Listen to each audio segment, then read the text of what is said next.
हरिः ओम श्री गुरुभ्यो नमः। हरिः ओम। ओम भद्रं कर्णेभिः शृणुयाम देवाः, भद्रं पश्येमाक्षभिर्यजत्राः, स्थिरैरङ्गैः स्तुष्टुवागुंसस्तनूभिः व्यशेम देवहितं यदायुः। स्वस्ति न इन्द्रो वृद्धश्रवाः, स्वस्ति नः पूषा विश्ववेदाः, स्वस्ति नस्तार्क्ष्यो अरिष्टनेमिः, स्वस्ति नो बृहस्पतिर्दधातु। ओम शांति शांति शांतिः। ओम सहनाववतु सहनौ भुनक्तु सह वीर्यं करवावहै, तेजस्विनावधीतमस्तु मा विद्विषावहै। ओम शांति शांति शांतिः। सदाशिवसमारम्भां शङ्कराचार्यमध्यमाम् अस्मदाचार्यपर्यन्तां वन्दे गुरुपरम्परां। श्रुतिस्मृतिपुराणानाम् आलयं करुणालयं नमामि भगवत्पादं शङ्करं लोकशङ्करं। शङ्करं शङ्कराचार्यं केशवं बादरायणं सूत्रभाष्यकृतौ वन्दे भगवन्तौ पुनः पुनः। ईश्वरो गुरुरात्मेति मूर्तिभेदविभागिने व्योमवद्व्याप्तदेहाय दक्षिणामूर्तये नमः। निधये सर्वविद्यानां विषजे भवरोगिणां गुरवे सर्वलोकानां दक्षिणामूर्तये नमः। ओम नमः प्रणवार्थाय शुद्धज्ञानैकमूर्तये निर्मलाय प्रशान्ताय दक्षिणामूर्तये नमः। ओम प्रज्ञानांशो प्रधाने स्थिरचरनिकर व्यापिभिर्व्याप्य लोकान् भुक्त्वा भोगान् स्तविष्ठान् पुनरपि धिषणोद्भासितान् कामजन्यान् पीत्वा सर्वान् विशेषान् स्वपिति मधुरभुङ् मायया भोजयन्नः। मायासङ्ख्या तुरीयं परममृतमजं ब्रह्म यत्तन्नतोऽस्मि। यो विश्वात्मा विदिज विषयान् प्राश्य भोगान् स्तविष्टान् पश्चाच्चान्यान् स्वमतिविभवान् ज्योतिषा स्वेन सूक्ष्मान् सर्वानेतान् पुनरपि शनैः स्वात्मने स्थापयित्वा हित्वा सर्वान् विशेषान् विगतगुणगणः पात्वसौ न स्तुरीयः।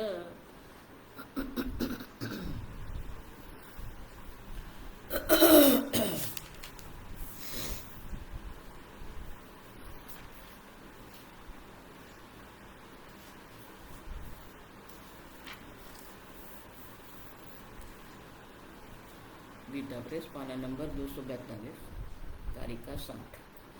नाजेषु सर्वधर्मेषु नाजेषु सर्वधर्मेषु शाश्वता शाश्वताभिधा शाश्वता शाश्वताभिधा यत्र वर्णा न वर्तन्ते विवेकस्तत्र नोच्यते विवेकस्तत्र नोच्यते। भाष्य। परमार्थतः तु आत्मसु अजेषु नित्य एकरस विज्ञप्ति मात्र सत्ताकेषु शाश्वतः अशाश्वतः इति वा न अभिधानं प्रवर्तते इत्यर्थः।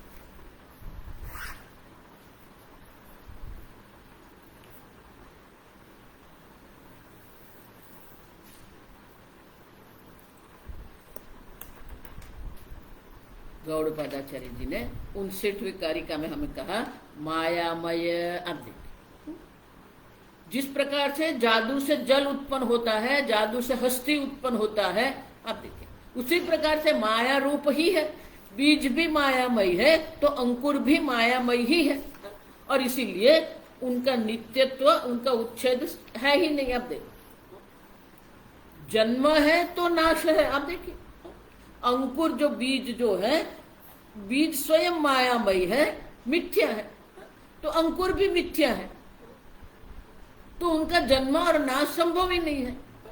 और इसीलिए आगे कहते हैं 60वीं करेगा, न अजेषु धर्मेषु शाश्वतः शाश्वत अभिधा। अब देखिए, न परमार्थतः तु आत्मसु अजेषु, पारमार्थिक रूप से आप जो एक अद्वितीय आत्म तत्व जो है वो अज है। अब देखें, अब अज आत्म तत्व की दृष्टि से देखते हैं तो अज आत्म तत्व तो क्या है? नित्य एक रस विज्ञप्ति मात्र सत्ता केशु। आप एक अद्वितीय विज्ञप्ति मात्र है, चैतन्य स्वरूप है, और वो चैतन्य स्वरूप क्या है? सत्तासु सत्ता। आप देखिए, अस्तित्व जो है वो तो आपका ही है, आप समझो। बाकी जो वस्तु का अस्तित्व आप कह रहे हैं वो अस्तित्व उनका है ही नहीं। अब देखो, एक सत्ता मात्र जो है जिसको हम है कह सकते हैं वो आप है। अब देखो, आप सत्स्वरूप है, और इसीलिए जो एक अद्वितीय चैतन्य स्वरूप जो है, सत्ता मात्र जो है, उसकी दृष्टि से अगर देखते हैं, अब देखिए यहां आत्मसु अजेषु सर्वधर्मेषु। अब देखो, ये विषय सप्तमी है, तो चैतन्य की दृष्टि से अगर देखते हैं तो शाश्वत अशाश्वत क्या है? आप देखिए, आप समझो, एक अद्वितीय सत्ता मात्र है। अब एक अद्वितीय सत्ता मात्र है, उसमें शाश्वत अशाश्वत हम कह ही नहीं सकते हैं। अब देखो, न अभिधानम प्रवर्तते। अब देखो, ये शाश्वत है, ये अशाश्वत है, इस प्रकार का किसी प्रकार से भी अभिधानम न प्रवर्तते। अब देखो, संभव ही नहीं है। है नहीं है, नहीं है नहीं है, ये बात कहां पर आएगी? अब देखो, आप सत्ता मात्र है, उतना ही नहीं। यत्र येषु वर्ण्यन्ते, यत्र येषु वर्ण्यन्ते यैहि यैहि अर्थाः अर्थाः ते वर्णाः शब्दाः शब्दाः न प्रवर्तन्ते न प्रवर्तन्ते अभिधातुं प्रकाशयितुं न प्रवर्तते इत्यर्थः न प्रवर्तते इत्यर्थः। इदम् एवं इति इदम् एव इति विवेकः विवेकः विविक्ता तत्र नित्यः नित्यः अनित्यः अनित्यः इति न उच्यते यतो वाचो निवर्तन्ते इति श्रुतेः।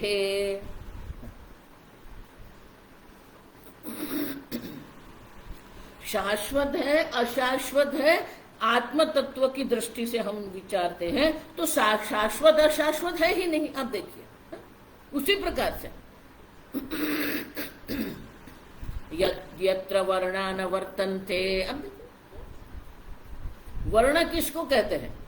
यत्र येषु वर्ण्यन्ते यैहि अर्थाः ते वर्णाः शब्दाः। अर्थ मानी वस्तु। देखो, कई शब्द ऐसे हैं जो हम हमारी मातृभाषा में उपयोग करते हैं, लेकिन उनके अर्थ हम नहीं देखते हैं। आप समझो,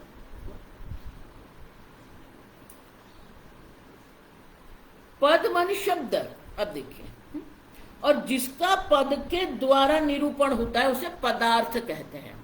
हम पदार्थ शब्द का प्रयोग करते हैं। तो वर्ण्यन्ते यही अर्थाः, जो पदार्थ का शब्द के द्वारा वर्णन करते हैं। अब देखो, जिसके द्वारा, यही जिसके द्वारा किसी वस्तु का वर्णन होता है, वर्ण्यते यही अर्थाः ते वर्णाः शब्दाः, उसे वर्ण कहते हैं। जिसके द्वारा किसी वस्तु का वर्णन किया जाता है उसे वर्णाः कहते हैं, शब्द कहते हैं। आत्म तत्व की दृष्टि से अगर हम देखते हैं तो शब्द का वहां प्रवेश है क्या? वर्ण वर्तन्ते, अब देखो, न प्रवर्तन्ते अभिधातुम प्रकाशयितुम, ये शब्द जो है ये आत्मा का अभिधान करने के लिए प्रवृत्त नहीं हो सकते हैं। उतना ही नहीं, न प्रकाशयितुम प्रवर्तते। देखो, शब्द में भी शक्ति है, उसे शब्द शक्ति कहते हैं। शास्त्र में उनके ऊपर बहुत बड़ा विचार किया गया है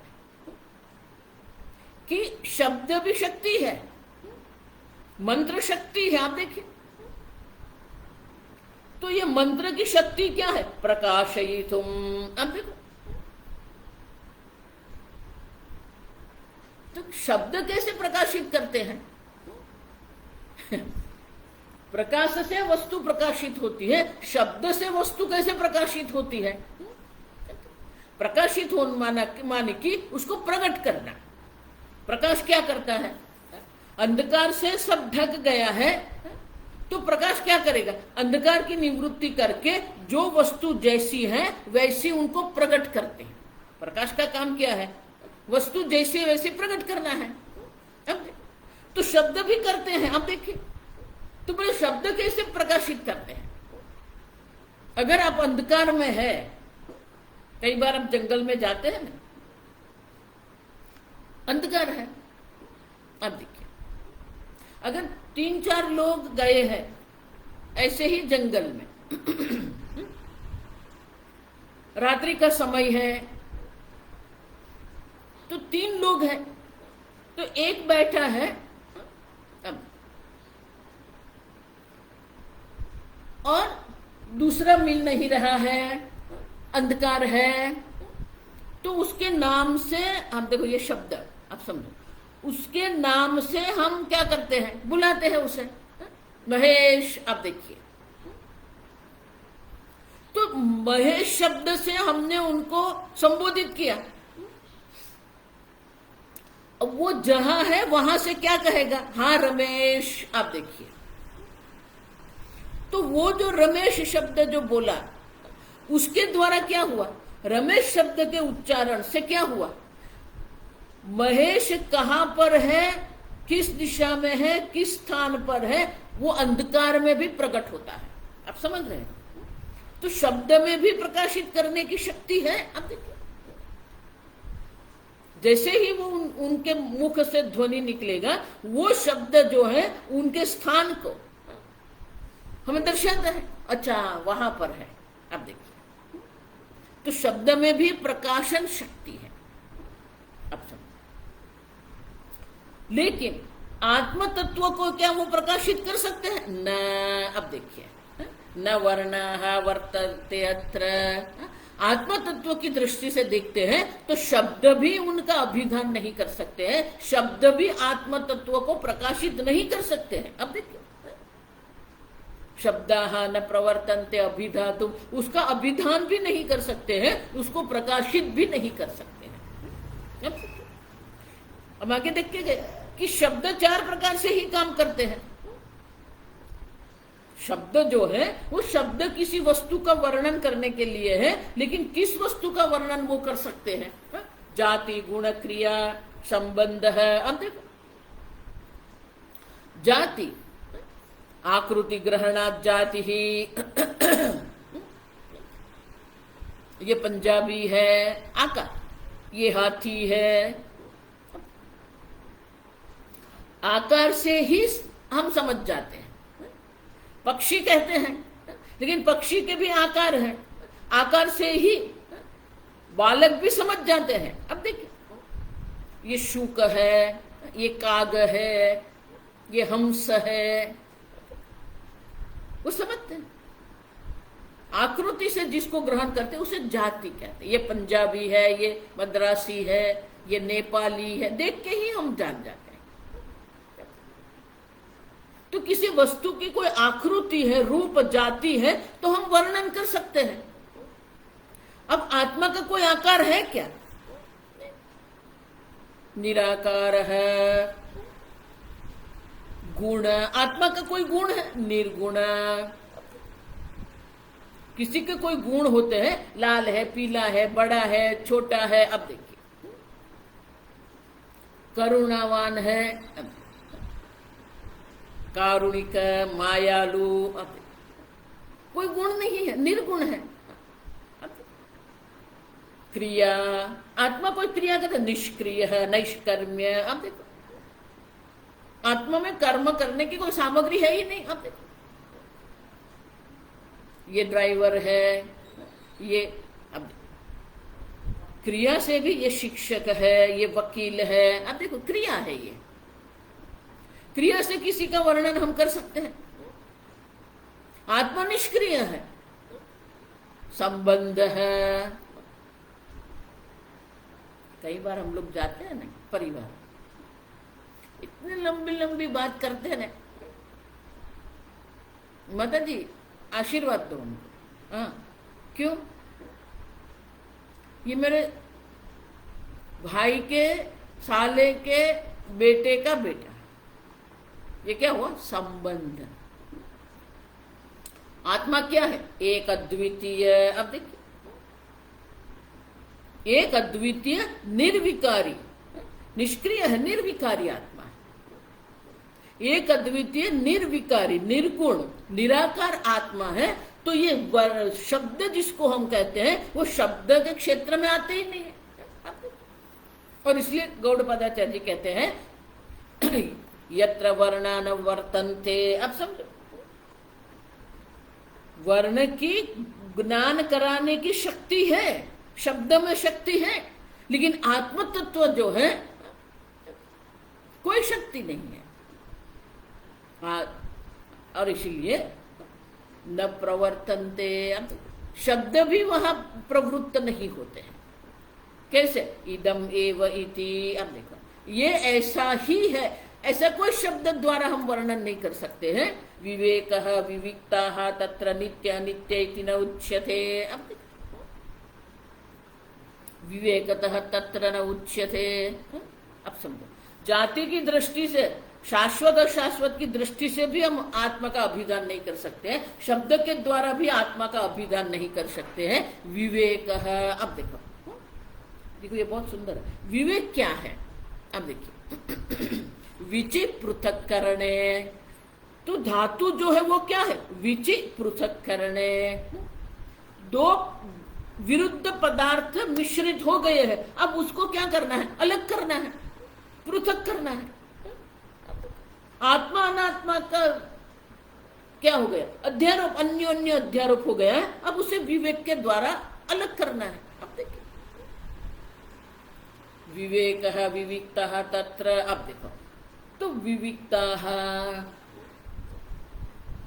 अनेक होते हैं, वो उनका मिश्रण हो गया है, तो उसे हम विवेक के द्वारा अलग करते हैं।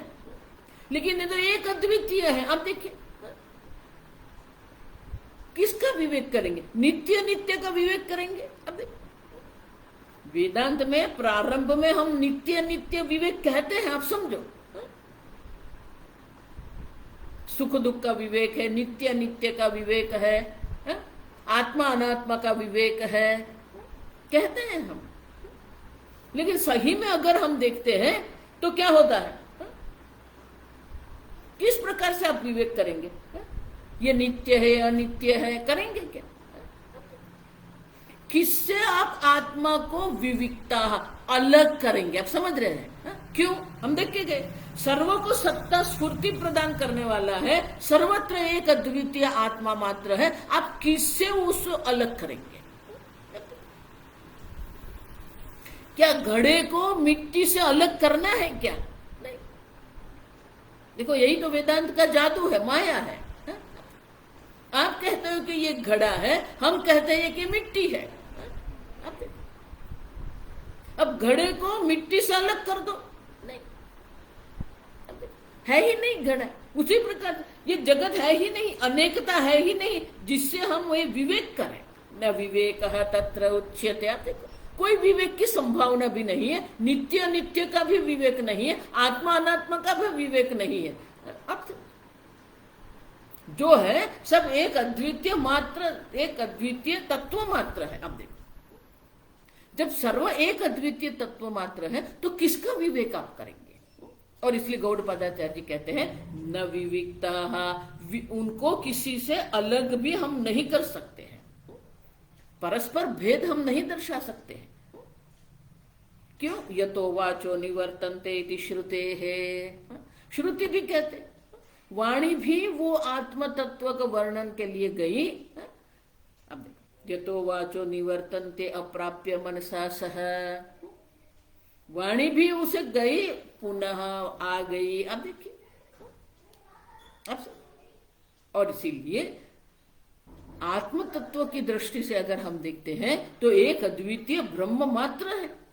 उसमें आप क्या शाश्वत अशाश्वत करेंगे, नित्य अनित्य करेंगे, जाति गुण क्रिया करेंगे। अब देखिए, न शब्द वहां प्रवृत्त हो सकते हैं, न शाश्वत अशाश्वत हम कह सकते हैं, न नित्य अनित्य हम कह सकते हैं। अब समझ, अनेकता है तो ये सब है, लेकिन ये तो एक अद्वितीय है, निर्गुण निराकार आत्म तत्व है, और इसीलिए किसी प्रकार से कोई संभव है ही नहीं। आप देखिए, अब अगर संभव नहीं है, आप समझो, तो फिर जो ये द्वैत हम देख रहे हैं उसका क्या? तो आगे की 2 कारिका में दर्शाते हैं। यथा स्वप्ने द्वयाभासम, यथा स्वप्ने द्वयाभासम चित्तम चलति मायया, चित्तं चलति मायया, तथा जाग्रद्वयाभासम, तथा जाग्रद्वयाभासम चित्तं चलति मायया, चित्तं चलति मायया।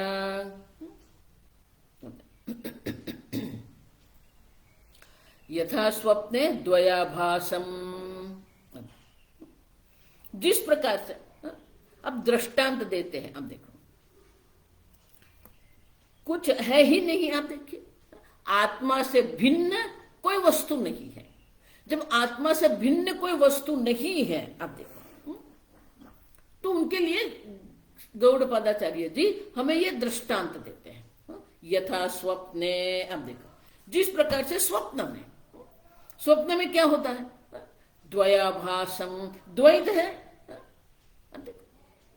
स्वप्न जगत है, स्वप्न की उपाधि है, स्वप्न का दृष्टा है। अब देखिए, और स्वप्न का अनुभव है। अब देखो, ये सब है। तो क्या सही में है क्या? चित्तम चलति मायया, और ये चित्त जो है वो चलित है, चित्त प्रवृत्ति कर रहा है, देख रहा है। अब देखो, शब्द स्पर्श रूप रस गंध, ये सबका अनुभव कर रहा है शब्द के द्वारा। अब देखो, तो बोले कि सही में होता है क्या?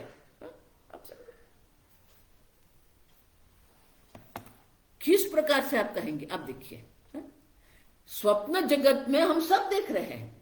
स्वप्न जगत है, पदार्थ है, चित्त चलती, चित्त में चलन भी है। चित्त अनेक प्रकार के विषय ग्रहण कर, चलती माने अनेक प्रकार के विषय चित्त ग्रहण कर रहा है। अब देखिए, अनुभव कर रहा है, लेकिन सही में है क्या? मायया, माया से है। क्यों? तथा जागृत द्वयाभासम चित्तम चलति मायया। अब देखो, जिस प्रकार से स्वप्न में जो जो विषय हम ग्रहण कर रहे हैं, वो सब विषय जो है वो माया से ही हम देख रहे हैं, सही में कोई है ही नहीं। अब देखो, उसी प्रकार से जागृत अवस्था में भी वही है। स्वप्न में पदार्थ जो है वो है ही नहीं, फिर भी सब अनुभव करते हैं। काल नहीं है, फिर भी काल का अनुभव करते हैं। वस्तु नहीं है, फिर भी वस्तु का अनुभव हम कर रहे हैं। सूर्य का जो आपका ज्ञान है वही सूर्य बन के आपको दिख रहा है। पर्वत का आपका ज्ञान है वही पर्वत बन के दिख रहा है।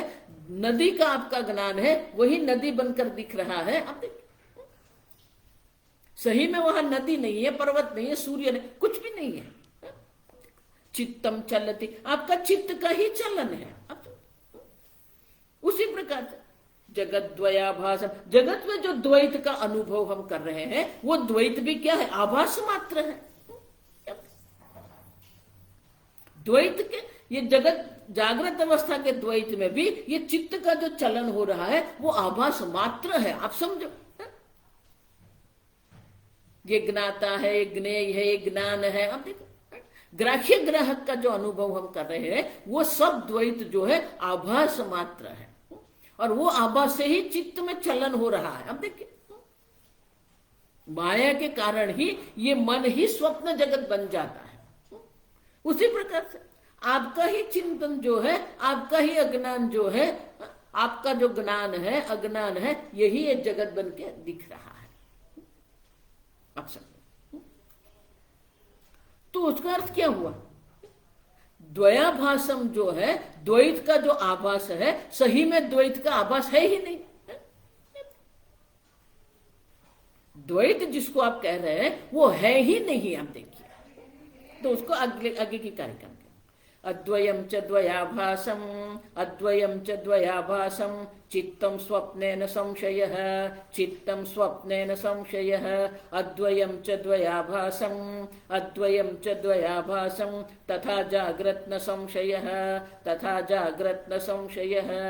भाष्य यत्पुनः यत्पुनः वाग्गोचरत्वं वाग्गोचरत्वं परमार्थतः परमार्थतः अद्वयस्य अद्वयस्य विज्ञानमात्रस्य विज्ञानमात्रस्य तन्मनसः तन्मनसः स्पन्दनमात्रं स्पन्दनमात्रं न परमार्थतः इति न परमार्थतः इति उक्तार्थौ श्लोकौ। शंकराचार्य कहते हैं ये श्लोक में विशेष कोई विशेष प्रकार के भाष्य की आवश्यकता नहीं है। अब जो अनुभव हम कर रहे हैं वो सब अनुभव जो वो है वो क्या है? अद्वयम च द्वयाभासम, एक अद्वितीय मन जो अद्वयम चित्तम। अब देखो, जिस प्रकार के स्वप्न में आपका जो मन जो है वो मन ही ये जगत बन गया। अब मन में जो पर्वत का ज्ञान है वो पर्वत बन गया। आपके मन में पर्वत वृत्ति आई, वो पर्वत बन गया। आपके मन में स्वामी जी की वृत्ति आई, स्वामी जी वहां प्रकट। वृक्ष की वृत्ति आई, वृक्ष वहां बने। तो जिस प्रकार से स्वप्न में एक अद्वितीय चित्त जो मन जो है, ये संपूर्ण स्वप्न जगत बन के हमें दिख रहा है। अद्वयम द्वयाभासम, एक ही चित्त अनेक वस्तु बन के प्रकट हो रहा है। संपूर्ण स्वप्न जगत, अब समझो, संपूर्ण स्वप्न जगत, स्वप्न जगत के अंतर्गत स्वप्न उपाधि, और स्वप्न उपाधि के द्वारा अब जो भी कुछ अनुभव स्वप्न जगत में कर रहे हैं, वो जो ग्राह्य ग्राहक का द्वयाभास जो है वो एक अद्वितीय चित्त मात्र है। उसी प्रकार से अद्वयम च द्वयाभासम तथा जागृत न संशय, उसी प्रकार से जागृत में भी जो आप द्वैत का अनुभव कर रहे हैं वो चित्त का चलन मात्र है। आप देखिए, आप चित्त में ही सब है। आप समझो, देखो, इसीलिए मैं कहते हूं आप किसका चिंतन करते हैं, किस प्रकार से चिंतन करते हैं, ये महत्व का है। बाहर तो अनेक वस्तु दिख रही है आपको, आप उनको किस प्रकार से लेते हैं।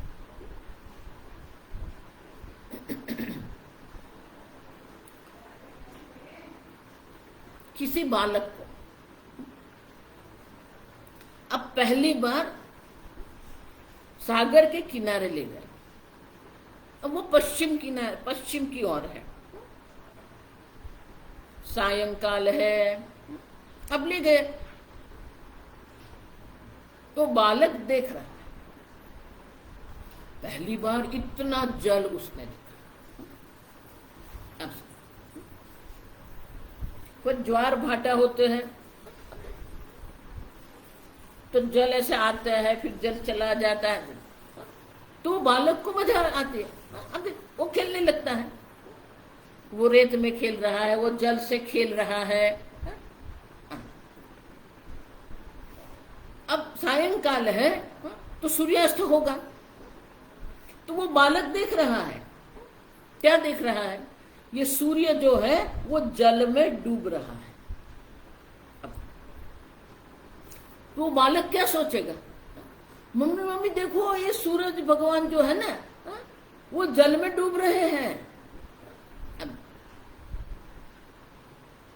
पहली बार देख रहा है तो पहली बार वो देख रहा है तो उनके मन में क्या आएगा, ओ ये सूर्य भगवान तो जल में डूब गए।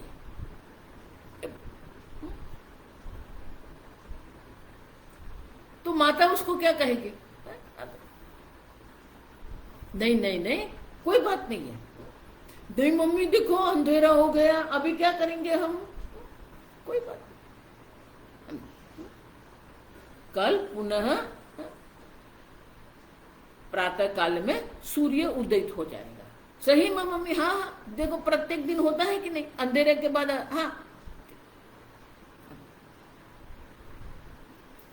बालक की दृष्टि से क्या हुआ, सूर्य जल में डूब गया, लेकिन वो सत्य है नहीं है,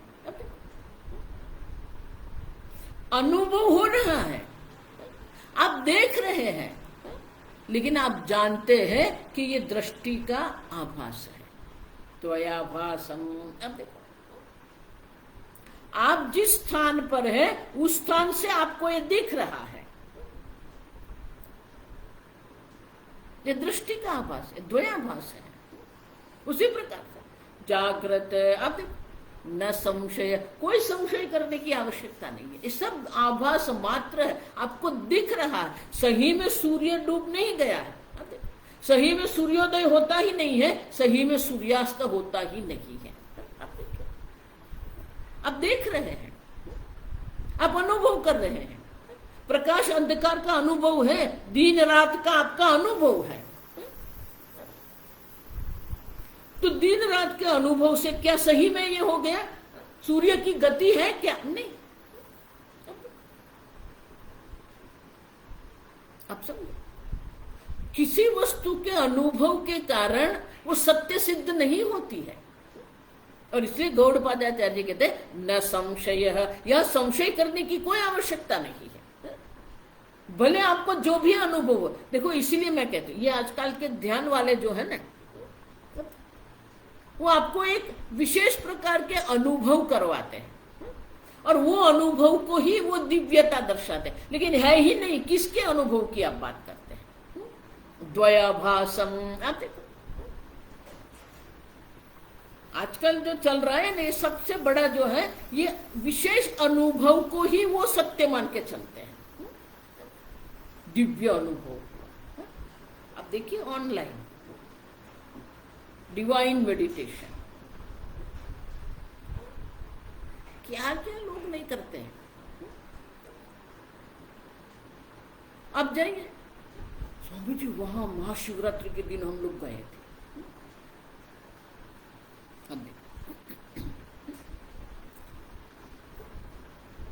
स्वामी जी जो अनुभव था, फिर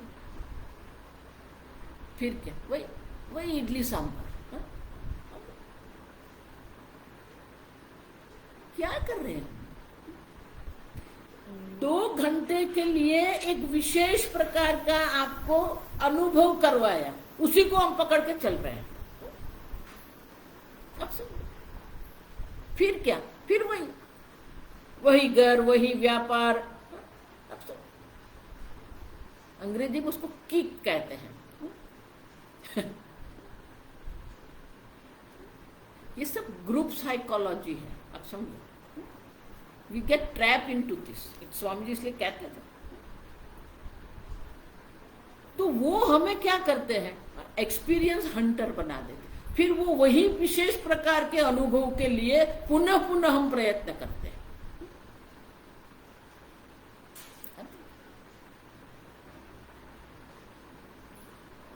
तो अनुभव से क्या होगा, सत्य सिद्ध हो जाएगा क्या, नहीं स्वामी जी वो दिव्य अनुभव, तो क्या वो सत्य हो जाएगा। द्वयाभासम न संशय है। अब जागृत अवस्था, संपूर्ण जागृत अवस्था, जो भी अनुभव आपको हो रहा है वो सब आभास मात्र है, उनमें कोई संशय करने की आवश्यकता नहीं। आप समझे, जिस प्रकार से स्वप्न में आप सब देख रहे हैं, स्वप्न में आपको अनुभव हो रहा है। अब देखो हम देखिए स्वकाले सत्यवत भाति। आप देखो जब स्वप्न का अनुभव कर रहे हैं तब तो आप वो जागृत अवस्था ही है आपकी, ऐसे नहीं देखते कि मैं स्वप्न देख रहा हूं। स्वप्न स्वप्न काल में तो जागृत अवस्था ही है वहां। प्रबोधे सती असद्भवेत्। जागृत अवस्था की दृष्टि से स्वप्न अवस्था क्या है? असत भवेत्, है ही नहीं। उसी प्रकार से आत्म तत्व की दृष्टि से देखते हैं, एक अद्वितीय आत्म तत्व की दृष्टि से देखते हैं, तो ये जागृत अवस्था भी क्या है? आभास मात्र है। आप समझो। और इसलिए शंकराचार्य जी कहते हैं पुनः वाग गोचरत्व परमार्थतः अद्वय से विज्ञान मात्र। अब देखो, आप जो ये द्वैत का अनुभव जो कर रहे हैं, वाग गोचरत्व, वाणी से आप जिसका अनुभव वर्णन कर रहे हैं, आप देखो तो जो ये परमार्थ वस्तु है जिसका हम वाणी से वर्णन करते हैं, ऐसा आप जो कह रहे हैं, वो भी क्या है? विज्ञान मात्र से तन मनसः स्पंदन मात्रम न परमार्थतः। ये चित्त का स्पंदन मात्र है। आप समझो, स्वप्न जगत भी चित्त का स्पंदन मात्र है, ये जागृत अवस्था भी चित्त का स्पंदन मात्र है। और इसीलिए पारमार्थिक रूप से अगर आप देखते हैं तो कुछ है ही नहीं। स्वप्न जगत में चित्त के चलन से, ये चित्त के स्पंदन से ये सब अनुभव हो रहे हैं। उसी प्रकार से जागृत में है, तो वो एक अद्वितीय परमार्थ तत्व जो है वही द्वैत के रूप में दिख रहा है, हमें अनेकता के रूप में दिख रहा है। अब देखो, मिट्टी एक ही मूर्ति के तेव सत्यम। अब देखो, एक मूर्ति का ही सत्य है, जो अनेक नाम रूप जो दिख रहे हैं वो क्या है? वाचारम बड़म विकारो नाम ध्येयम। अब उसी प्रकार से सदैव सौम्य इदमग्र आसित, ये सद मात्र है। आप समझो, इसलिए छांदोग्य उपनिषद में क्या है? सद ब्रह्म मात्र है, उसकी ही विद्या है सद विद्या। समझो, ये सद मात्र है, सत्ता मात्र है। आप चैतन्य स्वरूप सत्ता मात्र है, उससे भिन्न कुछ है ही नहीं। जो है वो क्या है? द्वयाभासं, आभास है ये। सही में नहीं, जिस प्रकार से सूर्योदय का आभास होता है, सूर्यास्त का आभास होता है, उसी प्रकार से ये जगत का भी आभास मात्र है, न संशय है। उसमें किसी प्रकार से कोई संशय करने की आवश्यकता ही नहीं है। तो बोले आप क्यों ऐसा कहते हैं? तो और एक कारण हमें देते हैं। अब देखिए, वाचः गोचरीभूतस्य द्वैतस्य असत्वे हेतुमन्तरम् आचक्षाणः दृष्टान्तमाचष्टे। वाचः गोचरीभूतस्य द्वैतस्य, ये वाणी से जिसका आप वर्णन कर रहे हैं वो जो द्वैत है, वो द्वैत के असत्वे, वो है ही नहीं। उनके अभाव के लिए गौड़पादाचार्य जी एक अन्य दृष्टांत हमें देते हैं। कारिका 63। स्वप्न दृक् प्रचरन स्वप्ने, स्वप्न दृक् प्रचरन स्वप्ने, दिक्षु वै दशसु स्थितान्, दिक्षु वै दशसु स्थितान्, अंडजान स्वेदजान वापि, अंडजान स्वेदजान वापि, जीवान् पश्यति यान् सदा, जीवान् पश्यति यान् सदा। भाष्य। इतश्च इतश्च वाग्गोचरस्य अभावः द्वैतस्य अभावः द्वैतस्य स्वप्नान् पश्यति इति स्वप्नान् पश्यति इति स्वप्नदृक् प्रचरन् प्रचरन् पर्यटन् पर्यटन् स्वप्ने स्वप्नस्थाने स्वप्ने स्वप्नस्थाने दिक्षु वै दशसु दशसु स्थितान् स्थितान् वर्तमानान् वर्तमानात् जीवान् जीवान् प्राणिनः प्राणिनः अंडजान् स्वेदजान् वा यान् सदा पश्यति इति यान् सदा पश्यति इति।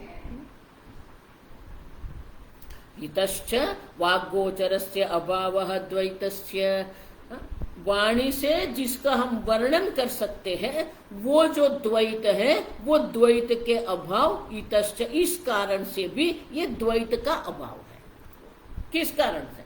स्वप्नान पश्यति इति स्वप्नदृक् है, स्वप्नदृक् प्रचरन स्वप्ने दिक्षु वैदशसु स्थितान। ये स्वप्नदृक् जो है, स्वप्न दृष्टा, स्वप्न का अनुभव करने वाला जो है, वो क्या करता है? प्रचरन पर्यटन स्वप्ने स्वप्न स्थानेषु। ये स्वप्न का अनुभव करने वाला जो है वो स्वप्न में क्या करता है? दशे दिशा में घूमता है, घूमता रहता है। अब देखिए पर्यटन,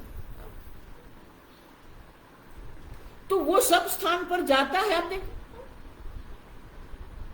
और वो अन्य स्थान पर जाकर भी क्या करते हैं? वर्तमान जीवन प्राणिनः अंडजान स्वेदजान वापश्यति, अनेक प्रकार के प्राणियों वो देख रहा है। अंडजान जो अंड से उत्पन्न होते हैं, पक्षी है, सरीसृप है, ये सब अंडजान। स्वेदजान जो जंतु है, जिसके लिए नमी आवश्यक है। स्वेद माने नमी। ये मेढक है, ये मच्छर है, ये सब क्या है? स्वेदजान है। तो यहां एक दृष्टांत लेते हैं, आप समझे। 4 प्रकार के हम कहते हैं। उद्बीज, उद्बीज मानी पृथ्वी को तोड़ के वो बाहर निकलते, उसे उद्बीज कहते हैं, माने वनस्पति। फिर अंडज, स्वेदज, जरायुज, माता के गर्भ से सीधे ही जो बालक निकलते हैं, जरायु। मेमल हम अंग्रेजी में कहते हैं।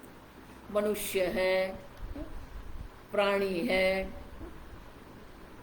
तो ये सब देखते हैं। आप देखो, स्वप्न दृष्टा जो है स्वप्न में घूमते ये सब अनुभव कर रहा है, सर्व प्राणियों को देख रहा है। आप देखिए, पर्यटन, प्रचरन, प्रचरण मानी घूमते हुए, मानी कि जो स्वप्न दृष्टा जो है स्वप्न में अनेक स्थान पर जाकर अनेक प्रकार के प्राणियों के, अनेक प्रकार के वस्तुओं का अनुभव कर, पश्यति माने अनुभव वो कर रहा है। लेकिन वो अनुभव कर रहा है, उसके कारण क्या वो सत्य हो जाएगा?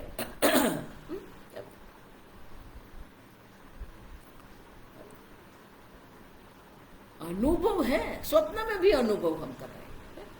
और इसलिए आगे शंकराचार्य बोल दिया है, इतश्च द्वैतस्य अभावः। भले आप उसका अनुभव कर रहे हैं, भले आप स्वप्न जगत में घूम रहे हैं, स्वप्न जगत में अनेक स्थान पर जा रहे हैं, तो क्या वो स्वप्न, वो काल जो है, देश है, वस्तु है, प्राणी है, वो सत्य हो जाएंगे क्या? आप देखो, आप समझो, अनुभव होने मात्र से किसी की सत्यता सिद्ध नहीं होती है। वेदांत तो उससे भी आगे जाके कहते हैं जिसका आप अनुभव कर रहे हैं वो होता ही नहीं है। आप समझ रहे हैं? अनुभव काल में आप उसको है कहते हैं, लेकिन सही में वो है ही नहीं। जिस प्रकार से स्वप्न में, स्वप्न में आप बहुत कुछ देखते हैं, बहुत कुछ अनुभव कर रहे हैं, देश है, काल है, अब तो इसलिए वो सत्य हो जाएगा? नहीं, नहीं है। जिस प्रकार के स्वप्न सत्य नहीं है, अब उसी प्रकार से जागृत है। आगे की कार्यक्रम क्या? ये स्वप्न का जगत दर्शन, स्वप्न का दृष्टांत देते हैं। आगे क्या? स्वप्न दृक्चित्त दृश्यास्ते, स्वप्न दृक्चित्त दृश्यास्ते न विद्यन्ते ततः पृथक्, न विद्यन्ते ततः पृथक्, तथा तदृश्य दृश्यमेवेदं, तथा तदृश्यमेवेदं स्वप्न दृक्चित्तमिष्यते, स्वप्न दृक्चित्तमिष्यते।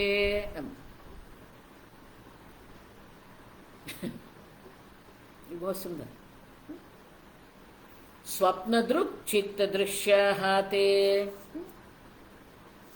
स्वप्न दृष्टा जो है वो, उसके लिए क्या है? चित्त दृश्याते, स्वप्न दृष्टा के लिए ये संपूर्ण स्वप्न जगत वो क्या है? चित्त दृश्य। उनके चित्त से ही ये सबका अनुभव वो कर रहा है। वो जगत जो है वो क्या है, न विद्यते ततः पृथक। अब देखो चित्त दृश्य है, माने कि वो चित्त से, स्वप्न दृष्टा के चित्त से भिन्न ये स्वप्न जगत नाम की कोई वस्तु ही नहीं है। चित्त दृश्य मात्र है। संपूर्ण स्वप्न जगत जो है वो चित्त दृश्य ही है। आप उनका विचार करते हैं और वहां पर है वो चित्त से भिन्न स्वप्न जगत नाम की कोई वस्तु ही नहीं है। स्वप्न दृष्टा का जो चित्त है वही स्वप्न जगत बन के दिख रहा है, माने कि चित्त से वो भिन्न नहीं है। और इसीलिए तथा तथा तदृश्यमेव इदम वो चित्त जो है, आप देखिए स्वप्न जगत चित्त दृश्य है, माने कि वो चित्त से भिन्न नहीं। अब वो चित्त तो है कि नहीं, तथा तदृश्यमेव इदम स्वप्न दृक्, वो चित्त भी स्वप्न दृक् स्वप्न दृष्टा का दृश्य मात्र है। आप देखो तदृश्यमेव इदम, वो चित्त जो है वो भी दृश्य ही है। आप देखिए स्वप्न दृक् चित्तमिष्यते, चित्त भी स्वप्न दृष्टा का दृश्य ही है।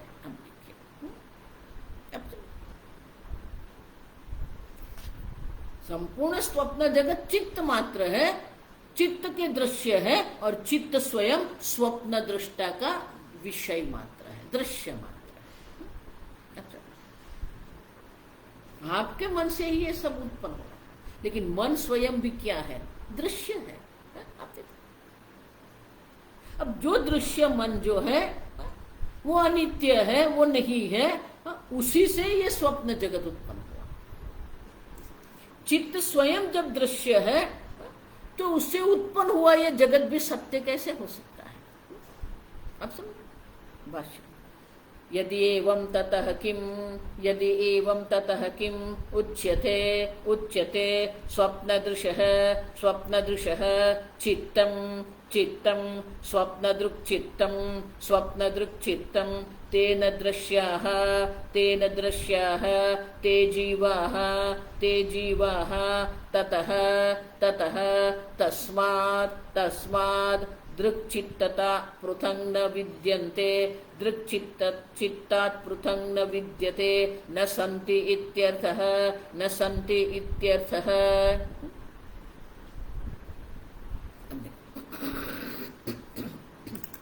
आगे की कारिका में क्या कहा, स्वप्न दृक् प्रचरन्ते, स्वप्न दृष्टा ही स्वप्न में अनेक स्थान पर विचरण कर रहा है और अनेक प्राणियों का अनुभव कर रहा है। और ये जो स्वप्न दृष्टा जो है स्वप्न में अनेक स्थान पर विचरण करके अनेक अनुभव कर रहा है। तो बोले उससे क्या हुआ, स्वप्न दृक् दृशः चित्तम स्वप्न दृक् चित्तम। स्वप्न दृष्टा का जो चित्त है उसे कहते हैं स्वप्न दृक् चित्त। तेन दृश्याः ते जीवाः, वो चित्त का जो दृश्य है, स्वप्न दृष्टा के चित्त का दृश्य जो है ये संपूर्ण स्वप्न जगत है। और वो जो स्वप्न जगत है वो क्या है, न ततः पृथक विद्यन्ते।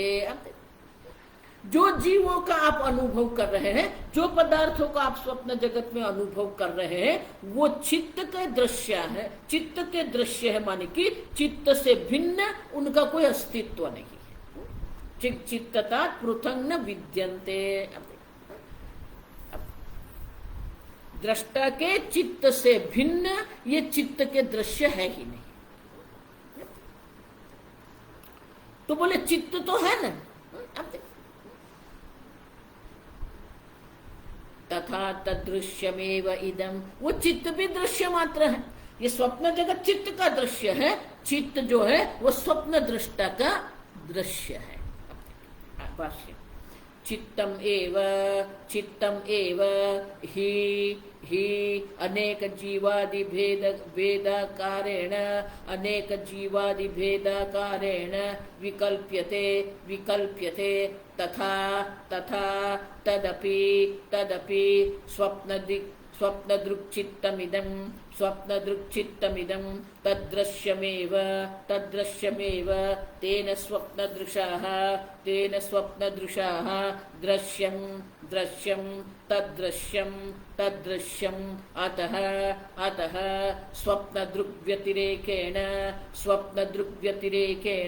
चित्तं नाम नास्ति इत्यर्थः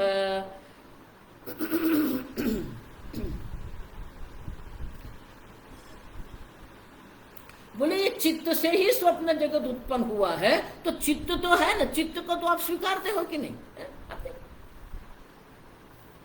तच्चित्तम एव अनेक जीवादि भेदाकारेण विकल्प्यते। अब देखो, विकल्प्यते माने प्रतीत होता है। वो जो चित्त आप जिसको कह रहे हैं वो चित्त भी एक नहीं है। आप देखो, अनेक जीवादि भेदाकारेण, प्रत्येक जीव का अपना चित्त है। देखो, इसीलिए आप जिसको जगत कह रहे हैं ना, वो आपका अपना एक जगत है। अब देखो, भले ये जगत है, सूर्य है, चंद्र है, अग्नि है, वायु है, वृक्ष है, सर्वसामान्य है। सब सूर्य को देख रहे हैं, सब पुष्प को देख रहे हैं, सब वृक्ष को देख रहे हैं। फिर भी सर्व विषय सामान्य होते हुए भी सर्व का अपना एक जगत है। अच्छा,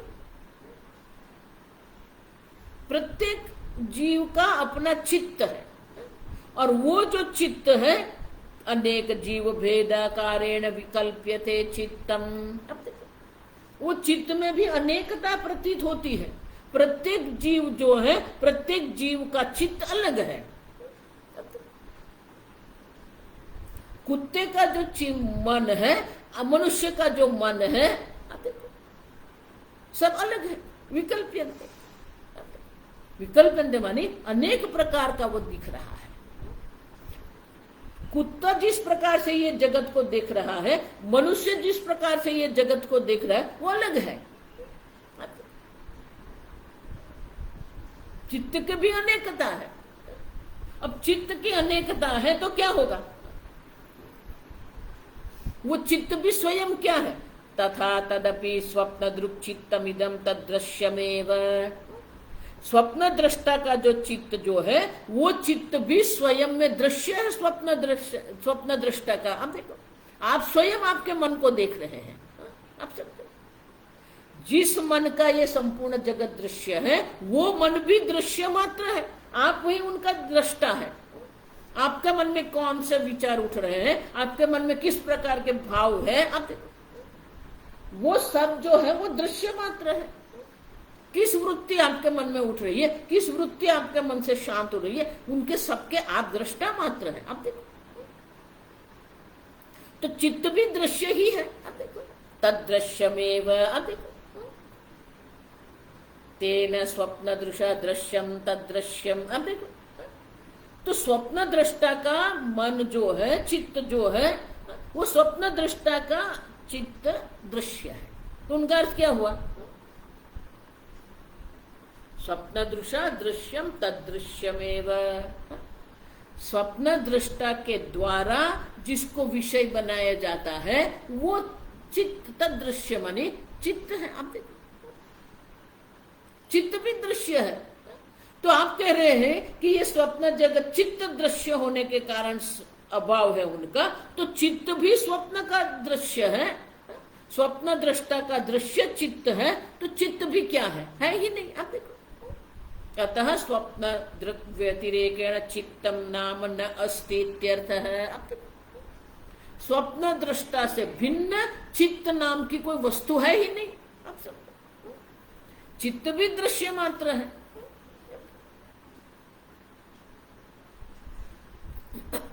रूपम दृश्यम लोचनम दृक्, दृक् दृश्य विवेक। अब देखो ये रूप जो है वो दृश्य है और उनका दृष्टा कौन है? लोचनम दृक्। अब देखो तदृश्यम मनो दृष्टा। अब देखो ये मन चित्त, ये लोचन जो है वो दृष्टा है रूप की दृष्टि से, लेकिन मन की दृष्टि से ये चक्षुरेंद्रिय जो है वो भी दृश्य है और उनका दृष्टा कौन है? चित्त है। चित्त भी क्या है? दृश्य है। उनको जानने वाले आप चैतन्य स्वरूप आत्मा है और वो जो चैतन्य स्वरूप आत्मा वो क्या है? दृगेव न दृश्यते। आप दृक् स्वरूप है। आप देखो सबको देखने वाले आप, सबको विषय करने वाले आप हैं। आपका कोई विषय नहीं करता। दृगेव न तो दृश्य। और इसीलिए जिस चित्त के दृश्य ये संपूर्ण स्वप्न जगत है, वही चित्त भी स्वप्न दृष्टा का दृश्य मात्र है, माने कि वो भी नहीं है। स्वप्न जगत चित्त दृश्य होने के कारण नहीं है, उसी प्रकार से चित्त भी स्वप्न दृष्टा का दृश्य होने के कारण चित्त नहीं है। अब देखिए चित्त नाम की वस्तु ही सिद्ध नहीं होती है, क्योंकि चित्त भी संघात है। जिस प्रकार से पुस्तक संघात है, पुष्प संघात है, चित्त भी संघात है। और इसलिए गौड़पादाचार्य जी कहते हैं कि चित्त नाम की कोई वस्तु है ही नहीं। उसी प्रकार से जिस प्रकार से स्वप्न जगत चित्त दृश्य है और स्वप्न जगत में जो चित्त है वो भी दृश्य है, उसी प्रकार से अब देखिए जागृत अवस्था है। जिस प्रकार के स्वप्न अवस्था है उसी प्रकार से ये जागृत अवस्था भी वैसी ही है। तो आगे की 65वीं कारिका में वो देखा चरण जागरिते जागृत जागृत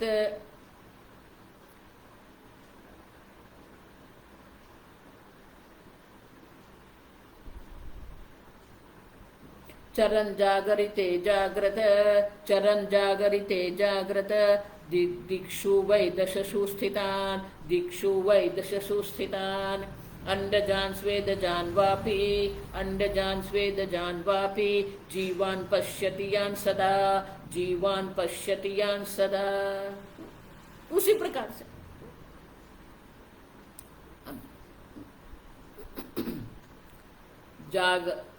जाग्रतः जाग्रतः दृश्याः दृश्याः तच्चित्त तच्चित्त अव्यतिरिक्ताः अव्यतिरिक्ताः चित्त ईक्षणीयत्वात् चित्त ईक्षणीयत्वात् स्वप्नदृक् चित्त ईक्षणीय जीववत् स्वप्नदृक् चित्त ईक्षणीय जीववत्। जागृत अवस्था में भी क्या होता है? वही होता है जो स्वप्न में होता है। जागृते जागृत, अब जागृत अवस्था में भी जो जागृत का दृष्टा जो है, जागृत अवस्था जो पुरुष जो है वो भी क्या करता है? दिक्षु वै दशसु स्थितान। जागृत अवस्था में भी ये जो जागृत दृष्टा जो है वो क्या कर रहा है? संपूर्ण जागृत जगत में वो घूमता है, फिरता है, विचरण करता है।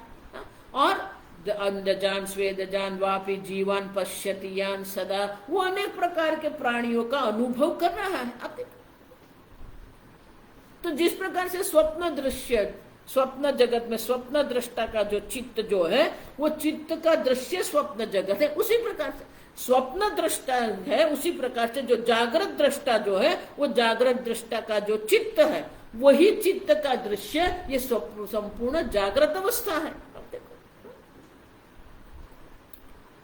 चित्त अव्यतिरिक्ताः चित्त ईक्षणीयाः जीवाः, जो अनेक जीव का अनुभव आप कर रहे हैं वो सब जीव भी क्या है?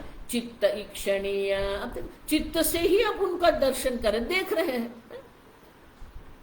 तो जिस प्रकार से स्वप्न दृष्टा का चित्त जो है उसी से ये स्वप्न जगत का अनुभव हम कर रहे हैं, उसी प्रकार से जागृत दृष्टा का जो चित्त है उससे ये जागृत अवस्था का हम अनुभव कर रहे हैं। समान ही है, आप समझो, उसमें कोई भेद है ही नहीं, आप समझो।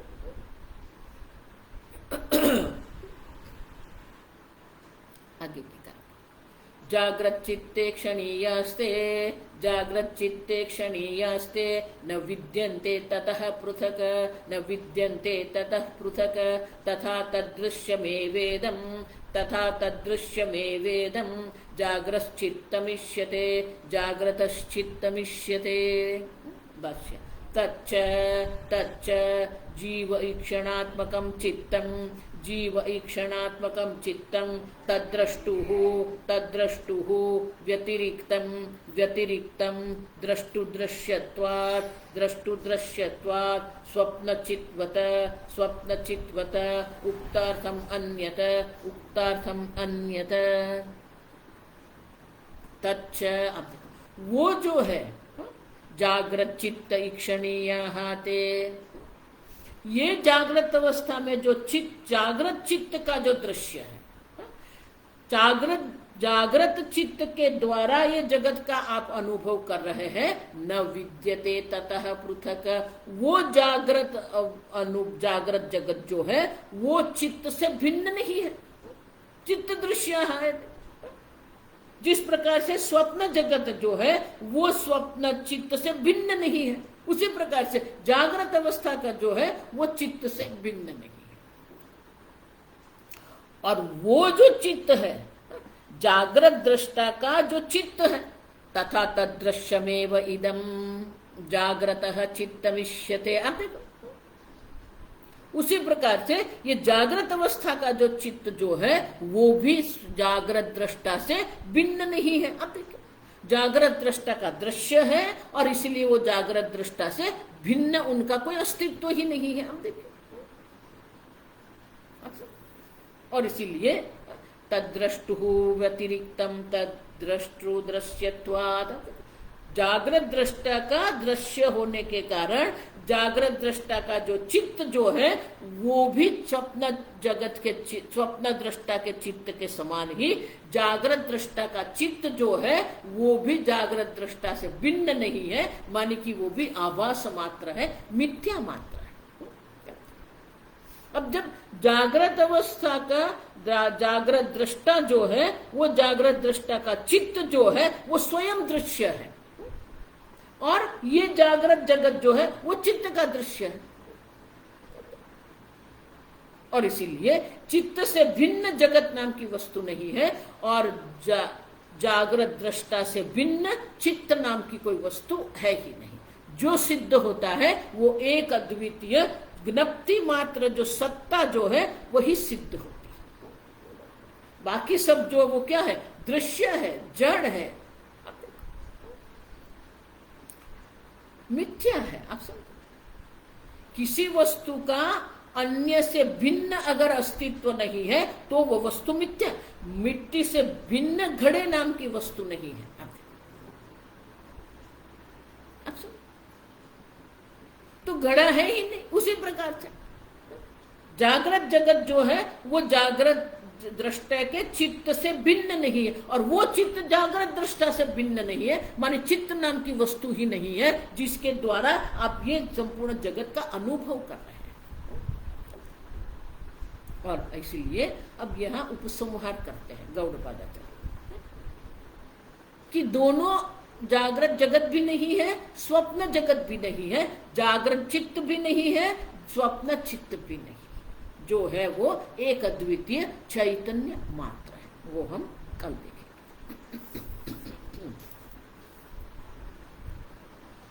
ओम असतो मा सद्गमय तमसो मा ज्योतिर्गमय मृत्योर्मा अमृतंगमय। ओम पूर्णमदः पूर्णमिदं पूर्णात् पूर्णमुदच्यते पूर्णस्य पूर्णमादाय पूर्णमेवावशिष्यते। ओम शांति शांति शांति। हरि ओम। श्री गुरुभ्यो नमः। हरि ओम।